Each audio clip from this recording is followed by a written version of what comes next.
A paz do Senhor, meu irmão, a paz do Senhor, minha irmã, sou a pastora Eliane. Estou aqui trazendo para você mais um capítulo do livro Manual do Pastor e da Igreja.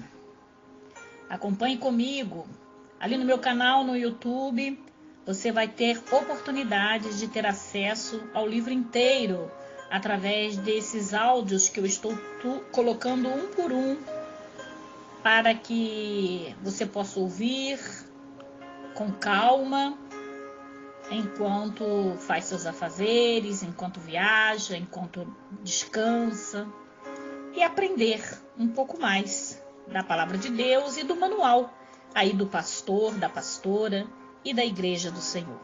O tema de hoje é a missão da igreja. A Igreja de Jesus Cristo é um organismo espiritual e precisa realizar funções básicas que lhe deem vitalidade e força. A Igreja existe para cumprir com seus propósitos e objetivos. A Igreja deve cumprir dignamente a sua missão, pois, do contrário, ficará espiritualmente doente ao tentar funcionar de uma forma que o Senhor nunca pretendeu que funcionasse. Quais seriam, então, as funções que a igreja precisa desempenhar? Como ela pode cumprir o seu papel dignamente? A seguir, são enfocadas as principais funções da igreja, que a igreja deve exercer. A primeira, adoração. A adoração é a relação vertical do homem com Deus. É a homenagem prestada a Deus. A adoração a Deus é a função primordial que a igreja deve exercer na face da terra. Adorar significa cultuar, orar, rogar, venerar, homenagear. Deus deve ser adorado pelos seus filhos em vista da sua majestade, poder, santidade, bondade, retidão e providência em favor de todos os homens. A igreja é apresentada em o Novo Testamento como sendo uma classe de sacerdotes que serve a Deus como sacrifícios de louvor. Leia lá em Hebreus, capítulo 13, versículo 15 e 1 de Pedro, capítulo 2, versículo 5. Nos templos neotestamentários, a igreja reúne-se para adorar e instrução e depois sai para evangelizar.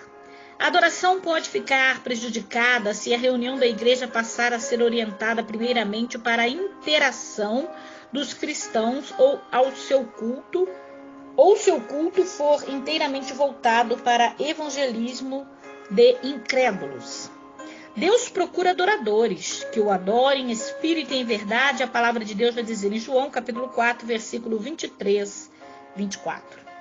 A tarefa da igreja é proporcionar condições e ambiente para seus membros cumpram com essa exigência bíblica. Além disso, a adoração é a maneira mais direta pela qual a igreja honra a Deus. Como exemplo de adoração na Bíblia, temos o livro de Salmos, as doxologias nos livros do Novo Testamento, que é Romanos, capítulo 11, versículo 33 e 36, e capítulo 16, versículo 27, também em Judas, capítulo 24, versículo 25, e em Apocalipse, capítulo 1, versículos 5 e 6.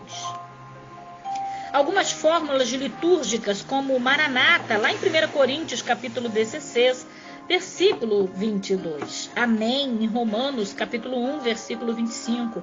Abba Pai, Romanos, capítulo 8, versículo 15. Não somente na terra, mas também no céu, a adoração é apresentada como sendo algo fundamental. Leia Apocalipse, capítulo 4, versículo 8 ao 11, capítulo 5, versículo 11 ao 14 e capítulo 7, versículo de 9 ao 12. Na adoração bíblica, encontramos alguns elementos fundamentais. No Antigo Testamento, temos o louvor, a oração, a leitura da lei e a oferta Em o Novo Testamento temos o louvor, a leitura da palavra de Deus, a oração e a oferta e a prática das ordenanças, ceia e batismo. Os cristãos não se reúnem para simplesmente reverenciar a memória de alguém. Pelo contrário, a igreja conta com a presença de Cristo na adoração, celebrando, portanto, a presença viva de Cristo vitorioso.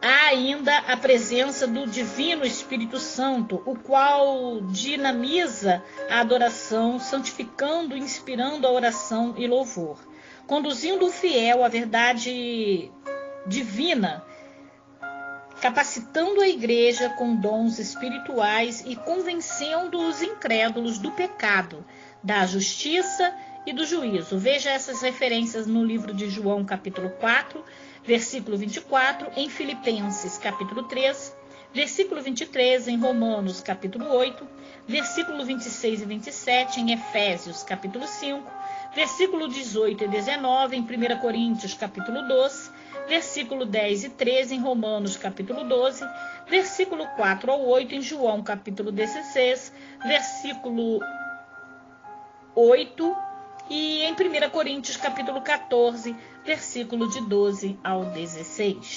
Até o próximo áudio, que nós vamos continuar falando aqui com você sobre, nós vamos continuar enfocando as principais funções que a igreja deve exercer. E no próximo áudio mencionaremos comunhão e evangelização. Deus abençoe, a paz do Senhor.